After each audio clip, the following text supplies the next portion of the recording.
এই ভিডিওতে থাকা দৃশ্যটা একটু ভালো করে দেখুন। একজন বৃদ্ধ মানুষ, হাতে শুধু মাটি আর পরিশ্রম। ধীরে ধীরে নিজের ভালোবাসা আর ধৈর্য দিয়ে তিনি তৈরি করছেন এক অসাধারণ শিল্পকর্ম, একটা মাটির ভাস্কর্য, একটা জিরাফ। ভাবুন তো কতটা ধৈর্য আর পরিশ্রম লাগতে পারে।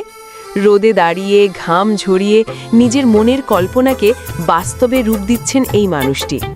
হয়তো তার কাছে বড় কোনো যন্ত্র নেই বড় কোনো সুযোগ, কিন্তু আছে অসীম ইচ্ছা শক্তি আর শিল্পের প্রতি ভালোবাসা। এই পৃথিবীতে এখনও এমন মানুষ আছে যারা শুধু মাটি আর হাতের জাদু দিয়ে অসম্ভবকে সম্ভব করে দেখায়। সত্যি, প্রতিভা কখনো টাকার উপর নির্ভর করে না, নির্ভর করে মানুষের মন আর পরিশ্রমের ওপর। যদি আপনাদেরও এই মানুষটার পরিশ্রম আর প্রতিভা ভালো লাগে, তাহলে ভিডিওটা অবশ্যই লাইক করুন, বন্ধুদের সাথে শেয়ার করুন আর কমেন্টে লিখে জানান আপনার মতামত।